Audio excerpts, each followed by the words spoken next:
What is your promise? Why are you in business? How do you expect to grow?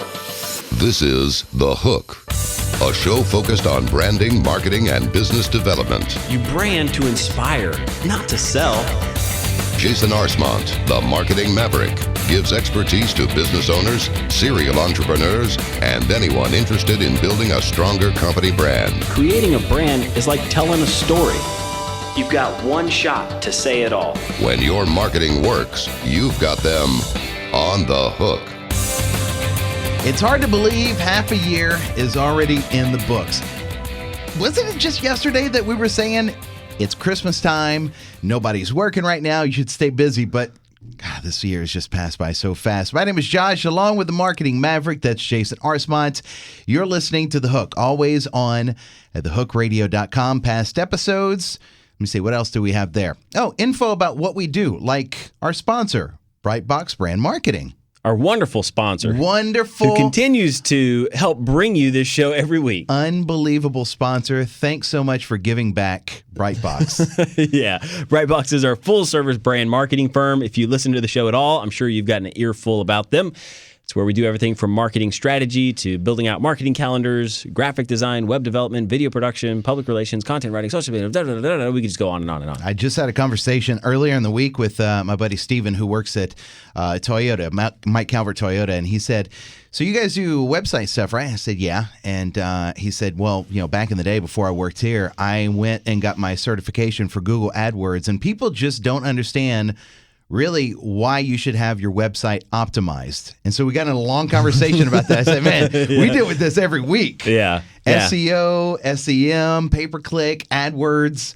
We do it all right there. Maybe we'll talk about that some next week. Okay. We did have a good website show last week with Lisa Holland-Nelson from Content Active was on. She was great. Yeah, man, powerful stuff on building sites and user interface and things to look for when building them out. I mean, yeah, great stuff. Thehookradio.com. You can go check that one out from last week. Please do. We would love it if you did that. So halfway through the year, man, July 4th's coming up. Yeah, that is in 2 days. What's your big plans? What do? You do anything crazy for 4th of July? I don't do anything consistent. Okay. So I normally just don't have any plans until like today. I'm like, what are we going to go do? But normally it's like a block party somewhere or a buddy's house or something comes up or we'll decide to get the family together. And it's a good 4-day weekend. It's not a 3-day weekend because you're probably going to take off on Tuesday if you go crazy on Monday. Should I go ahead and mark that down for Josh? No, not me. I'm We're working. Too busy, man. We are way too busy to do this any is of good that. times right now. I know. And thanks to this show because we've gotten so much exposure and thank you for listening to us every single week and sending in your emails and just talking with us. It's been awesome. Yeah, we appreciate all the support, guys. Keep emailing in. We'll answer them all. Love to help out and answer any questions that you might have about your marketing, business practices, whatever it may be. Well, one of the areas that I've gotten questions on a lot that kind of was tying in when I was thinking about 4th of July and, what it took to start a country. Like they came up with, the rules and the laws and the structure and how to break up the states and their rights. And when you think about all of that, it makes me think about how silly we are to complain about running a business sometimes. It's like we have these founding fathers that put this whole country, this whole vision together. And here we are running a small business and we're just like pulling our hair out and we can't figure out how to get processes and, like a hierarchy of, management and all that kind of stuff. It's mind-boggling. And, good thing, though, it's one of the things that we do. We help with our corporate training group, OntoBox, which started that company almost 2 years ago now, man. Yeah, right after I started. Yeah. And actually with Daniel Cohen. Daniel's going to be in studio with us today. Wonder what he's going to have to talk about. Today he's going to, I hope, we'll see where conversation goes, but he should be talking about content, the importance of content, how to structure it, how to use it in a marketing program. But what Daniel and I originally started OntoBox for was as a marketing department, I guess maybe clients seeing how smoothly we were handling marketing or just how it was leading into conversations about business at large. We got into like operational excellence, operation efficiency, how to get your company running smoother and better, process where there's pain, no process, no pain, or where there's pain, there needs to be process, kind of an application. And so that's one of the things that we started doing. We established a process called Form Flow. It's a 2-day mapping exercise that helps you clarify your company's vision and really just bring efficiency to the operation as a whole. And we've gone back and implemented this in our own companies, which is where we first kind of proofed out Form Flow, and it's just proved to be really, really helpful. I mean, you were kind of a benefit of us doing that at Brightbox, Josh. I mean, absolutely. What's your take on? I'm putting you on the spot. What's your take on our workflow process? Did you kind of see it as? You talk about the pain that's involved, and anytime everybody loves the idea of change. I've learned this over the years that whenever you hear about change, people are like, "Oh, this is exciting." You get excited about the change. When the change happens, you don't like it at all. People start freaking out. That's where the pain comes along. Yeah. Because whenever you have to change something that you've done over and over and over, even though you think it's a good idea, it's kind of a pain in the butt. And you don't like it in the beginning. But over time, it proves itself. Yeah.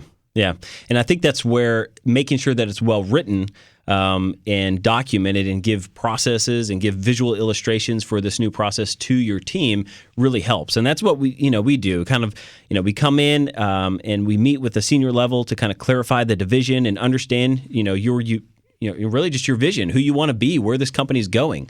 It's kind of in our human nature to have a mission, and I feel that companies without a mission will, fall to the wayside, and they fall flat, and the culture and the mentality of the organization falls flat. And so we help come in and kind of either pull that vision back out onto the surface, or take you guys through an exercise and actually help develop your mission. A lot of times it's right there on the surface. It just needs to be organized and articulated a little bit better. It seems like every really successful organization has that mission statement and their values. Yeah.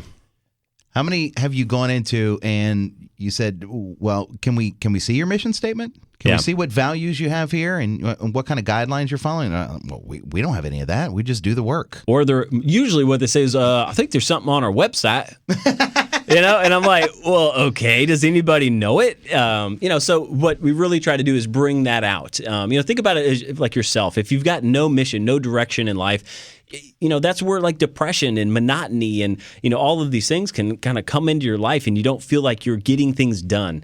And so a company is the same way. So we pull that mission out and we start to really, with a clear, straightforward approach to how to achieve that. We kind of strip away all of the existing employees, all of the operational defects, and we start off basically taking you guys through an exercise where we go through a high-level job description and management layers till we get up with a formula. And then we go back and we take the existing staff that you have and we start plugging them back into that formula and that process. And what you're left with is a very clear kind of attack plan to give to your staff, give to your management, and say, okay, this is how we're going to operate from here on out. These are the steps that every job and role needs to take in order to be efficient. It also shows that you're listening. Because there's a lot of times that upper management has no idea what someone else's department does and how they do it on a daily basis. Yeah. How are you implementing absolutely. that process and going about it? And although it may not make sense for you, it makes sense to them because they keep doing it that way. Yeah. And some of it's, well, that's the way I learned it. Yeah, and I know it's tough. I mean, we've got maybe just under 20 employees at Brightbox, just under 100 employees across all of our companies, and you get so caught up in the day-to-day stuff, and there's a fire every day, every hour, that you're trying to put out, and you're like, oh my gosh, that's another thing we need to address. That's another thing we need to address. And so with this process, we come in, and it's really like a 2-day total immersion of going through, establishing these processes, working them all out, so then you have a systematic way that you can go back to the company and deploy it and address a lot of those issues and concerns one time. And then it's just, all about monthly reviews, weekly reviews, reinstating the process. And so it's a really good deal. I'm going to share some tips for operational efficiency in our business tip, which is our next segment. Okay. Daniel may be here. I don't think he's here yet. If he's here, we'll have him jump in. He's a good guy to have.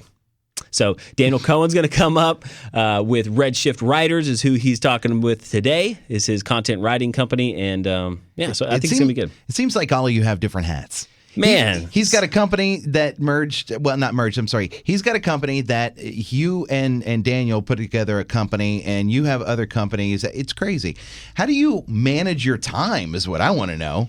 It's all about being very efficient. I mean, the same things that I do, running all these companies. A year and a half ago, I was preparing and training, and I was running across the state. Took a month off of work to go do that, and was still active in my company and everything else, my family. I mean, it comes down to being extremely organized. And so taking some of those personal things that I do, putting them into our form flow process. And it works. I mean, you got to live by a calendar. You got to live by fires, putting out and going to where the biggest fire is. And it's all about bringing in the best talent. You also have to live by everybody else's calendar too, because I know in our at Brightbox we share calendars, so you get to see your calendar and whatever everybody else is doing, and it's just a color code nightmare whenever you look at that thing. Yeah, you're doing something, Brian's doing something, Daniel's doing something. Well, the bigger we get, the more layers of management and support we get too. You know, and true. So every time we get to that next level, I get to back off a little bit from some of the day-to-day grind, and having great people like Josh and other folks at Brightbox, make my life a lot easier. So, Josh, thanks, man. All right, well, let's... you're so welcome. Nice. We're going to see if Daniel's here, and we'll be right back with the business tip. It's up next on The Hook. Well, I play an old guitar from 9 till 1:30. I'm just trying to make a living watching everybody else having fun.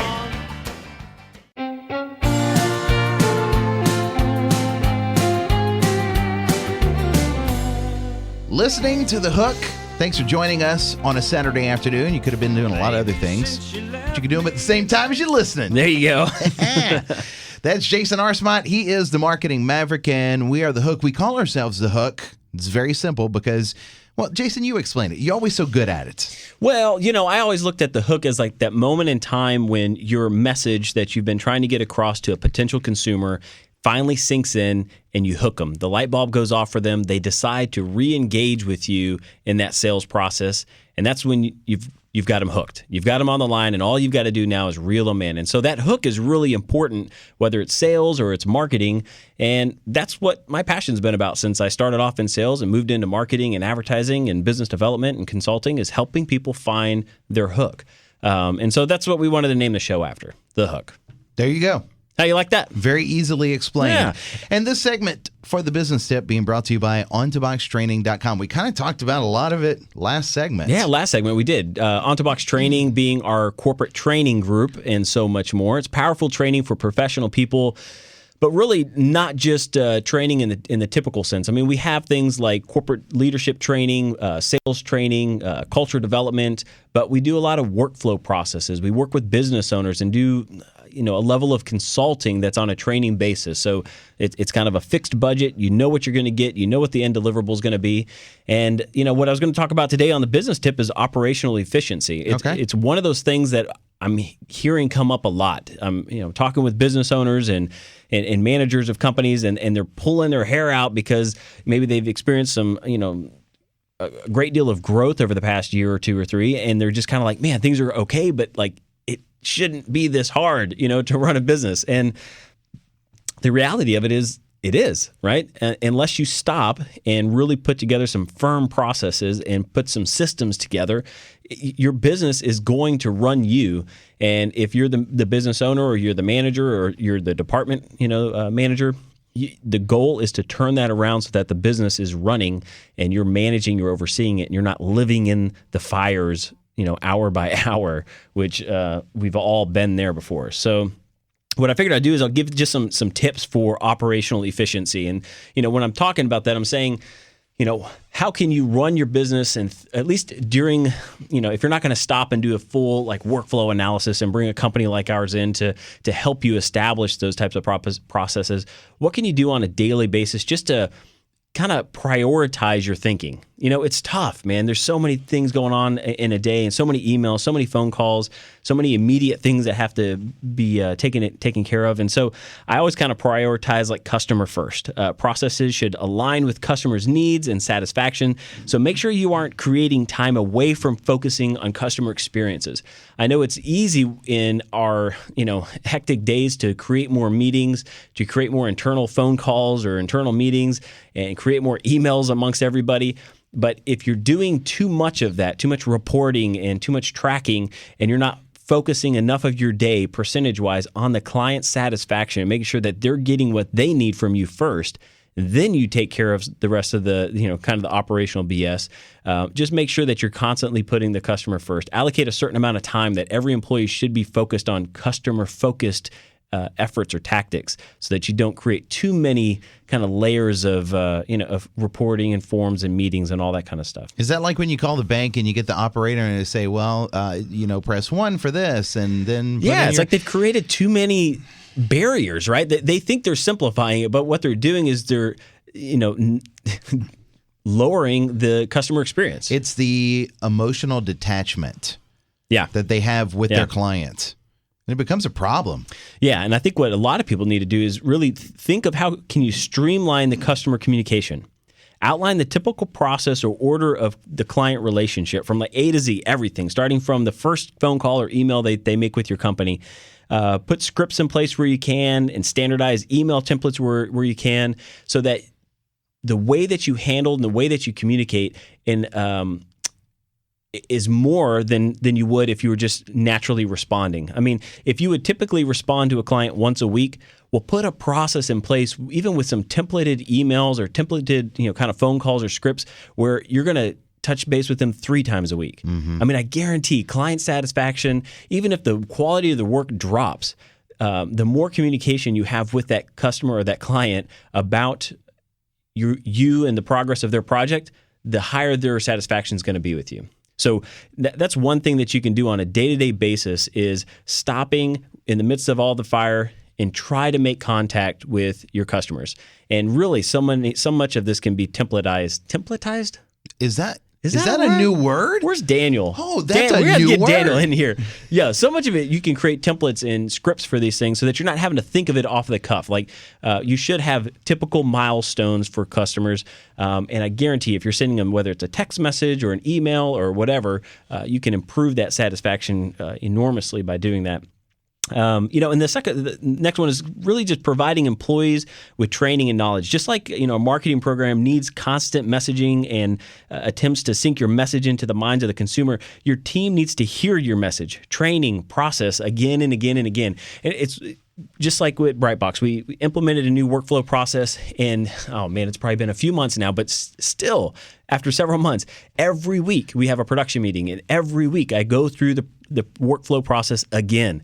And it's just like that monotony is what's going to turn that into second nature, and it's going to challenge the process to make sure that everything is very well thought out and vetted. And so, if you can provide additional outside training, making sure that you're growing your employees, growing your staff, keeping them inspired, keeping that fire lit inside of them, that's fantastic. If you can't afford that, or you don't have the time or luxury for that, at least still be training them and educating them again and again and again on your own process, your own vision, your own reason why you guys are in business is absolutely crucial. Then also, look at your vendor and partners. This is one area where it really gets out of hand. I know it has for me in multiple different companies that I've been a part of. There's typically so much wasted time if you have a third-party vendor or partner that's included in your business. Mm-hmm. The time it takes to package up a task or package up a request or a proposal request and hand it off to a vendor versus somebody in-house is probably 2, 3, 4 times the amount of work. So look at those opportunities to say, how can I work better or smarter or more efficiently with a vendor? Can I get them in on a meeting here on site and say, mm-hmm. Hey, look, every Wednesday I want you here in our office so that we can hand you everything all at one time, right? Maybe not every environment can do that, but really go back, look at your vendors, look at your partners, and say, how can I maximize the amount of time that I'm working with them in outsourcing things? One of our goals at Brightbox, since I first started, was to not have any outside vendors. I wanted to control everything under one roof, and that's how we ended up having to start separate companies and different divisions and all that kind of stuff. But it's really helped us control that lag time. And I would say it's probably one of the things that we hang our hat on the most is that we're extremely fast and nimble.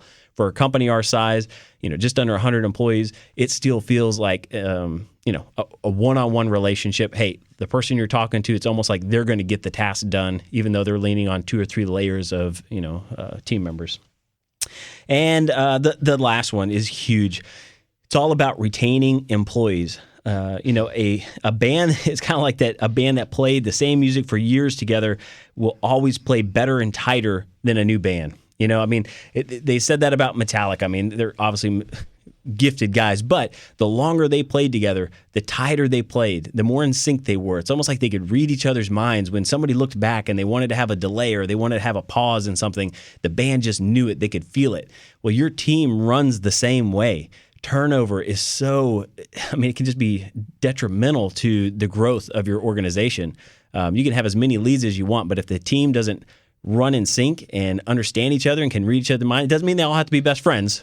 It's funny you say that because Metallica did have that problem for a while. They had different band members. Either, one of them passed away, and then they had Dave Mustaine in there, just wasn't working out, and created some riffs, which meant that they weren't producing as much. Yeah. So they went through those waves. And Jason Newsted, whenever he was ready to leave. So you have, all these little issues here and there, but, as they stay together as that one unit, and I think they've been the same band now with the replacement of Jason Newsted, 5 years ago or something like that? Okay. Now they're starting to churn out more stuff again. They're in the process. Yeah. And they're so in the process yet again. And they tour. I mean, they're constantly playing, right? I mean, there's a lot of these bands that have been together forever, but, maybe they do 2 concerts a year. Maybe they're not as in sync with each other. But, I'm telling you, the longer you can retain an employee, the better off you're going to be. And I'm not saying, keep the wrong person on the team. By all means, get rid of that person and get the right person in the bus and on the seat in the bus as soon as you can. But then once you have good talent, you got to retain them. You got to keep them. They say the biggest cost for companies, especially small companies, is turnover. Yeah. Yeah. Because of the time it takes to train someone to come in and do the job, and then you're losing production hours, and everybody is stretched to their limit because you can only do so much. Yeah. Yeah. It's really tough. So retention is one of those big key factors. So I'm sure that if Daniel would have got here early enough, he could have joined us for this segment. He just looks like a puppy looking through the glass right now. You missed it, man. You got to wait your turn now. All right, you'll come in next. We got Daniel Cohen from RedShift Riders, also part of On2Box Training. He's up next on The Hook. Out in the country past the city limit sign where there's a honky-tonk near the county line. The joint starts jumping every night when the sun goes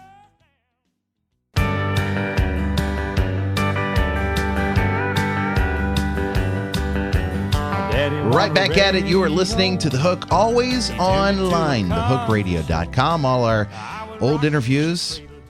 That sounds... Gosh, we've been around forever. Doesn't seem like we've been doing this for 10 months. It's been like 10 months, right? Yeah. Oh, yeah. Maybe 9 months, something like that. I don't know.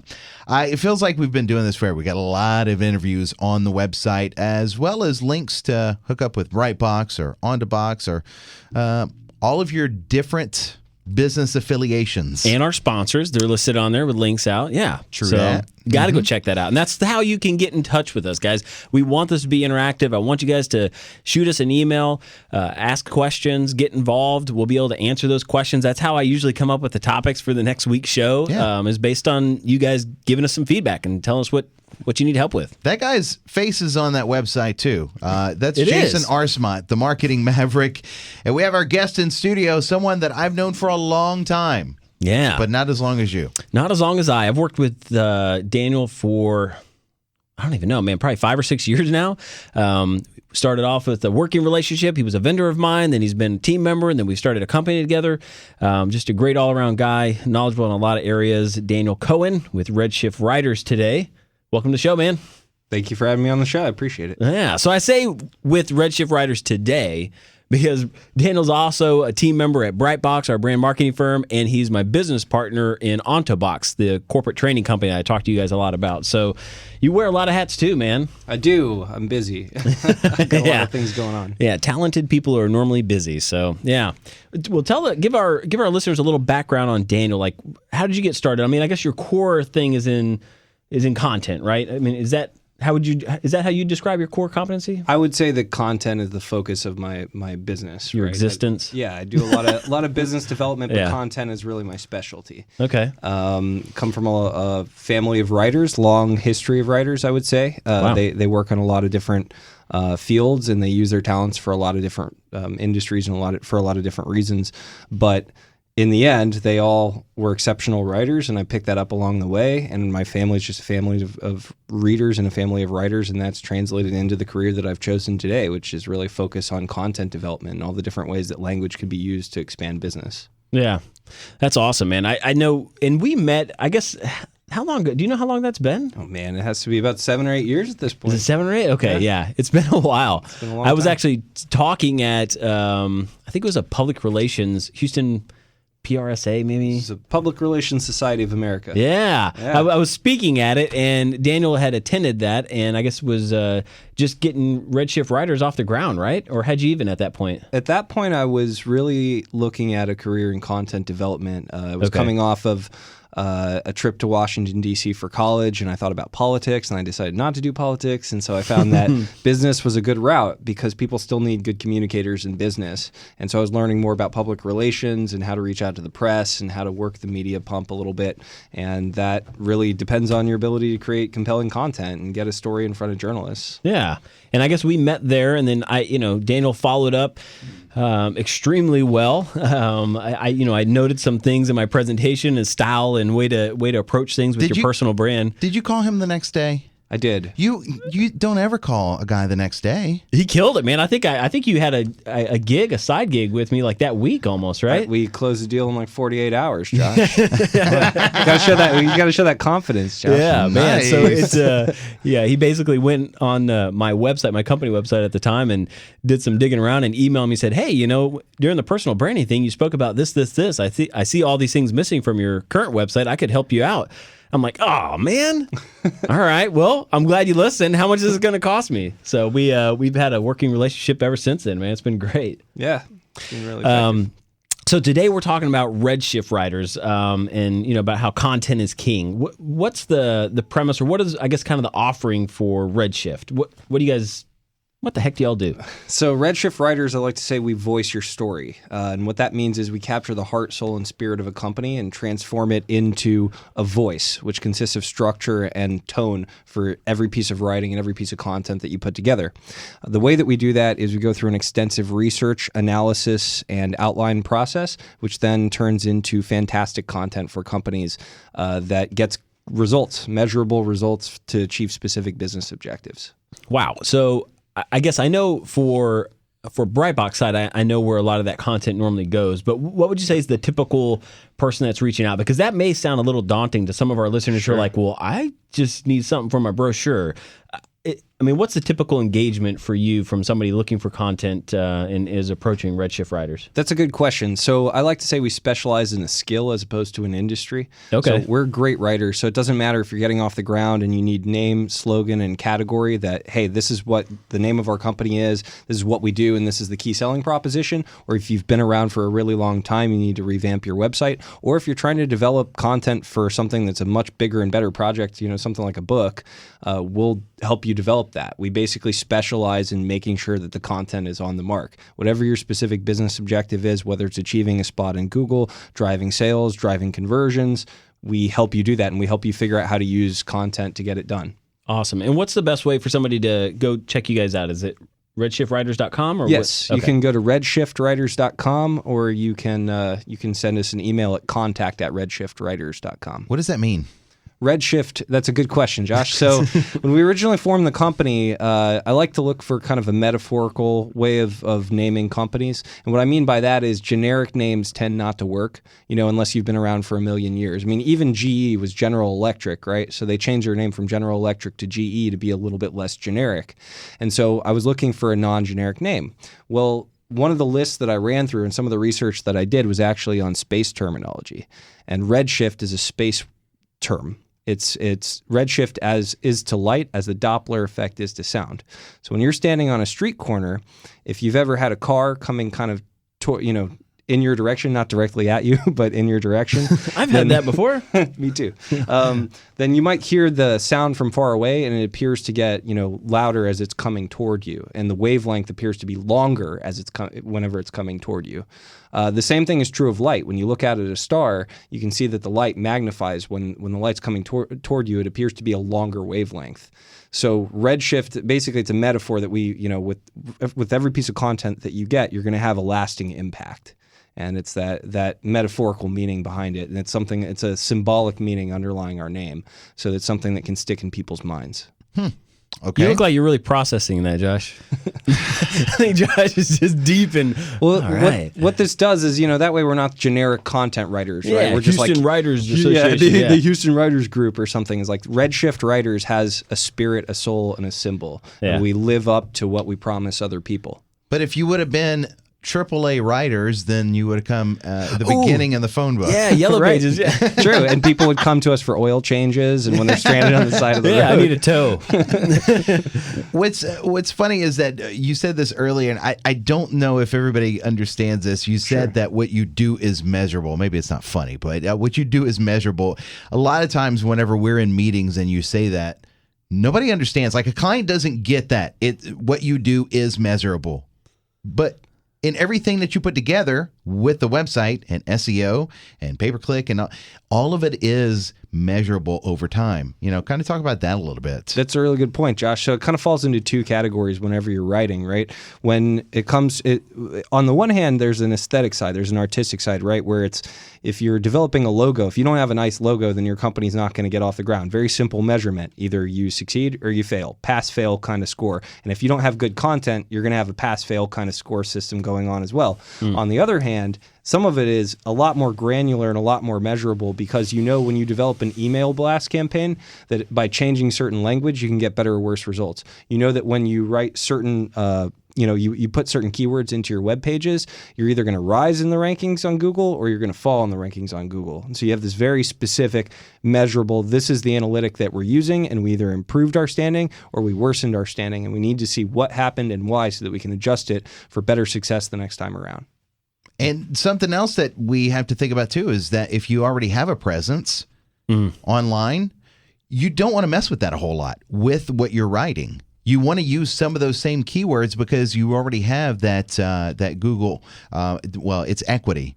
You have SEO, search engine optimization as SEO. In case there's a lot of people that is like SEO. What does that mean? What I just tune into? Yeah, exactly. But there's equity that you have over time because that content that was written, now you're not going to use the same content, but you'll rework that using those keywords that are important. Definitely. We want to preserve what was there and what was good to begin with. We only want to add to that and improve the standing depending on whatever measurement the campaign requires. Yeah. Content as far as it relates to SEO, we could do an entire hour just on that. What would you say? So if someone's listening right now and they're like, well, you know what? My content is all over the place. Dana, what would you think is like the one thing if they could only afford or only had the time to invest to get one portion or one piece of their content completely polished? In your opinion, where have you seen the biggest kind of ripple effect for somebody to really invest with a company like you? I think honestly, it's probably going to be in that name, slogan, and category zone that we kind of talked about earlier. Is make sure the name of your company is good, make sure that the slogan of the company is good, and make sure the way that you refer to it as a label is good. And in fact, we have a resource piece on ontoboxtraining.com. Oh, that's right. Yeah, that's 10 rules for naming your brand or startup. That can help business owners immediately. It's entirely free. So all you have to do is go and download it from the resource sections of ontoboxtraining.com, and it's a free piece of material that'll get you off the ground. After that, the more functional kind of nuts and bolts thing that's probably worth approaching is your homepage. If your homepage stinks, it's kind of like having on your website. Yeah, on your website. Okay. Exactly. You go to the landing page on your website and make sure that the content is strong. Because if it's not strong, it's kind of like having something ugly at the front of your storefront. It just turns people off immediately when they land on it. Yeah, and I guess if they were invest 4, 5, 6, 8 hours with your company to develop that, obviously we could carry that over onto their brochure. Just that general welcoming content and quick explanation, high level explanation can go a long way. I like that a lot. Go to ontoboxtraining.com if you're not driving. Or later on when you get back to your computer, go check out ontoboxtraining.com. Click on resources. I had forgotten that you guys did this, but yeah, there's right there. It's 10 rules for naming your business, and challenge yourself. See how many of those rules you followed. So many times we get children's names. We get so many things that are kind of meaningful, but not really, and then they don't really apply to the market space, and they're not going to have an emotional reaction to the consumer. We've had a few different companies in the past year and a half that they've named the company by the initials of their children, which mean absolutely nothing. And as then far as the business goes. yeah, Right, they, right, I mean, yeah. they don't. So when people ask them what that stands for, they don't really have a story. There's not a story that backs that up that makes it make sense. Other than they love their kids. Yeah, well, I mean, we all love our kids. Right. It's definitely true. I mean, you think about it as a business owner, you only control certain decisions, and some Yeah. decisions are completely out of your hands. The name of your company is completely under your control. But it's daunting, man. It is. You know, I mean, I've had to do it several times. Daniel and I have done it, and it's like, you know, especially when we're in the hot seat, it's kind of like, oh my gosh, man, like all these ideas are flooded, and it's like how to vet those. And you know, RedShift definitely does a phenomenal job at helping clients kind of navigate through that terrain. All right, we got to take a break. All We don't go right. too far. We'll take a break and we'll come right back. We have Jason Arcemont, the marketing maverick, our guest in today. Daniel Cohen, right? First time I ever met him today. Nice. Okay, maybe not. We'll be right back on The Hook. The devil went down to Georgia. He was looking for a soul to steal. He was in a bind because he was way behind and he was willing to make a deal. When he came across this young man sewing on a fiddle and playing it hot.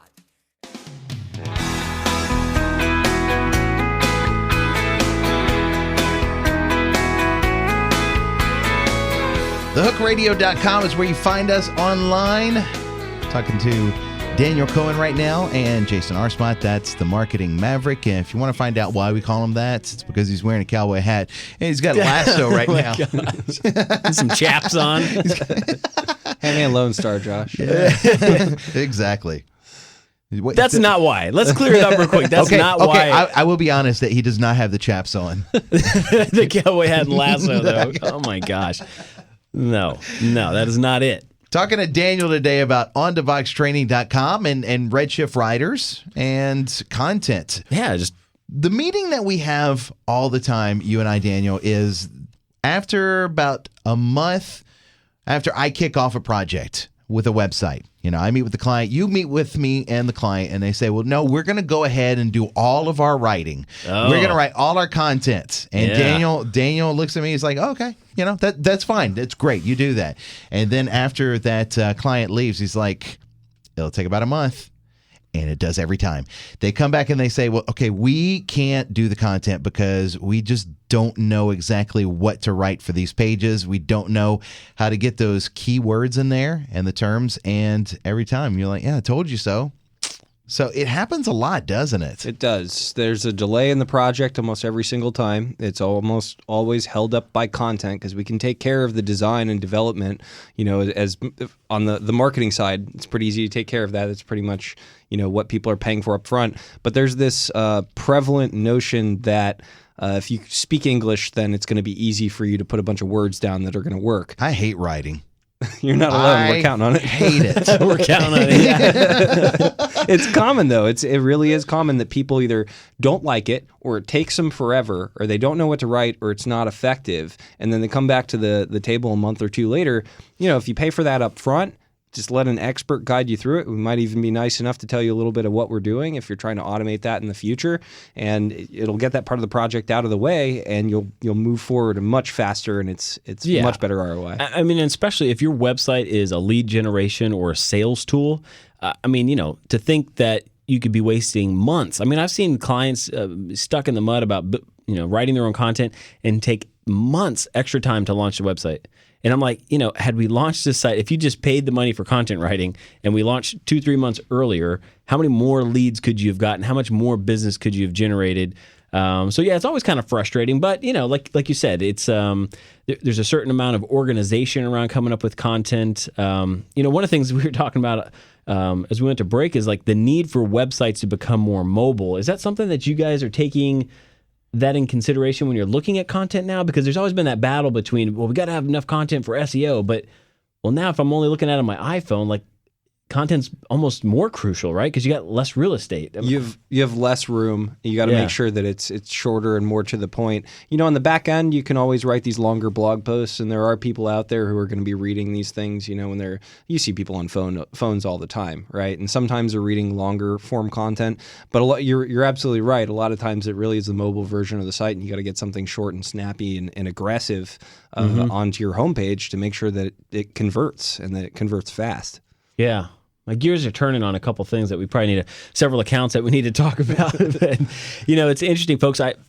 We always talk about building a powerful marketing program, and what makes up a powerful marketing program is consistently reaching out to your consumers. And if you're going to reach out to them, you have to have some level of messaging and communication. And that's where I think Daniel's services for us as marketers for our clients has really helped take us to the next level, because for lack of a better word, you guys are almost like a newsroom for a lot of our accounts, right? I mean, generating content on a monthly basis to help sway public opinion or perception or awareness, right? Sure. We position so that people are seen as authorities. We make sure to position companies so that when someone has a question about what they do, anything from a luxury good, windsurfing or something like that, right, to like a daily household activity or residential service or things like that, that they're seen as the authority in that space, so that when you go looking for someone like that, that's who you find. Yeah, first of mind, right?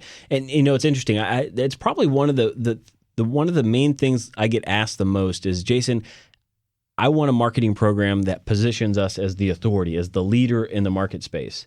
And so many times they'll push back whenever we're like, okay, well, if we're going to do that, it's going to take a lot of content. How do you guys handle that, Daniel, whenever you're tasked with that? Because for me, as like the marketing guy and seeing it so many times, I'm like, it's not that hard.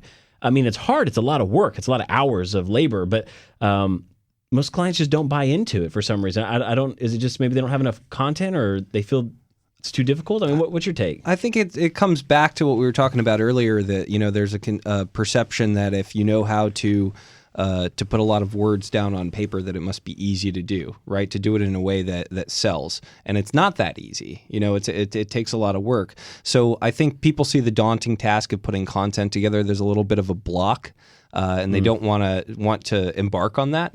And so there's a little bit of pushback. But when you actually commit to it and you really have an ongoing content strategy that's strong on a regular basis and is focused on specific business objectives, no matter what those might be, whether it's reputation management, or if it's driving conversions, or if it's increasing the amount of leads that come in, if it's helping you qualify the sale, if it's establishing reciprocity between you and prospects in general, or if it's establishing you as an authority so that media organizations can reach out and ask you to come on their show, like The Hook, then you can kind of see that it's worth it, right? That you can kind of paint a picture that you're getting your value for what you're putting into it. Yeah. So that's how we handle it. We just kind of break that down piece by piece, that you have specific business objectives. Our goal is to help you achieve those objectives, and content is a very powerful tool to get that done. Yeah. I think it's one of the things, so kind of aside from content, but part of that and understanding the structure of content and how to lead a consumer through a sales process, so to speak, which a lot of times if it's not one-on-one, the content is really doing that, right? We can create a powerful brand and put a marketing calendar together. And one of the things that Daniel and I use is our program that we have through Ontobox, which is 7 Triggers to Yes, our sales training program. We partnered with Russell on the 7 Triggers to Yes book. And it's something that we offer sales training on, but it's the understanding of those 7 triggers. There's 7 kind of emotional triggers that you have to go through before you can get someone to commit to engaging with you on a purchase. And understanding what those triggers are has been, it's really opened up a lot for us. I know that. Yeah, I agree. All of our sales pitches and all of our presentations now, I think, have been adjusted, maybe even transformed in some cases by putting the triggers in order. And really, it's interesting because I think you brought this up at one point, is like natural salespeople use the triggers. They don't know that they're using them, but that's basically the order that they're going in. To give you an example, the first 2 triggers that you have to establish, the first one's friendship. So you need to build a common relationship between you and the prospect. And the second one is authority. So you need to demonstrate credibility so that they trust your word on things. Well, most of the great salespeople who I've ever met first establish common ground through friendship and then build trust and credibility and authority. Yeah, it is. I know for a lot of us sales folks, that a lot of that comes in, but being able to put that back into content is tough. And that's where I think we've done a phenomenal job for a lot of our clients, is putting in, when you think about every consistent or holistic marketing program is going to have e-blasts, it's going to have direct mailers, it's going to have, case studies, it's going to have, blogs, internal communication. All of those things require content that has to be on point and on mark and part of a bigger campaign, so that you have one effective communications program rolling out. Absolutely. And that's where you guys can do a really phenomenal job for folks. Thank you. Yes, we take great pride in it. We want every single organization to have a voice. Everybody deserves to have a voice that speaks openly to the world and says, this is what we do, this is why we're great, and this is why you should be one of our customers. We're talking with Daniel Cohen with RedShift Writers today. So what would, I know it's tough when in writing, but are there any kind of like tips or pitfalls that you see clients run into often that maybe could make it a little less stressful for them when it comes to content or development? Sure. So the 10 rules for naming your business has a lot of do's and don'ts as well. And again, that's the resource section at ontoboxtraining.com, where it tells you some of the things you should and shouldn't do. I'll pull a couple of those from there just to whet people's appetite here. All right. But if you spell...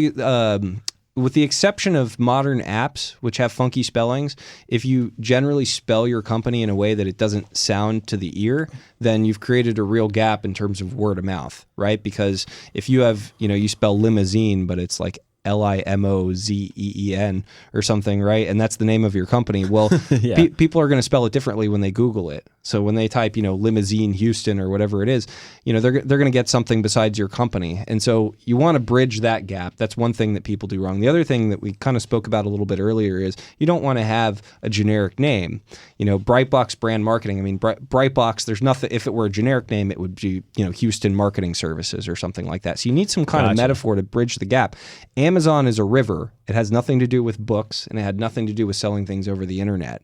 It's a metaphorical name, and it grew into this huge company. Whereas if you ask me now, what's at books.com, I don't really know.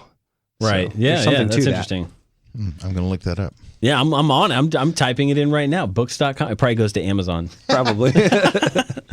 Yeah. It goes to Barnes & Noble. Pets.com is a great example. There's this huge company dumped a bunch of money into advertising, put a sock puppet pet in all of their commercials, and then failed. It was a casualty of the .com bust. I guess because it was too broad, right? Well, and then they sued Cohen. Oh, did they? They sued the guy that went on Cohen as Triumph. Oh, really? Yes. Robert Smigel? They sued that guy because they said that he was using their marketing, I guess. And I'm sure his response was, that is for me to poop on. Yeah. I don't know, but that's a great... dude, that would have been awesome. But I think that they lost... I'm sorry, Triumph the Insult Dog was a lot funnier than any of the Barnes & Noble stuff. Not Barnes & Noble, I'm sorry. Pets.com. Yeah, Pets.com. Yeah. Correct. Yeah, and I think that's a good point. Understanding that we're living in a niche market today, and so being too broad is going to be more difficult to really explain your message. So I think that's great. There's so much we can go into. We'll have to have you back another day. We're talking with Daniel Cohen with RedShift we're running Writers. out of time, dude. Sorry. Yeah, and we got a big weekend we're in the middle of, so we got to start our 4th of July preparations. Time to drink. I'm about to crack one open. Oh my God. Hey, how do we reach you? Go to redshifwriters.com. You can also reach out at contact@redshifwriters.com. All right. We'll be back again next week. Enjoy your 4th of July. That's Jason Arcemont, the Marketing Maverick. We'll be back next week. It does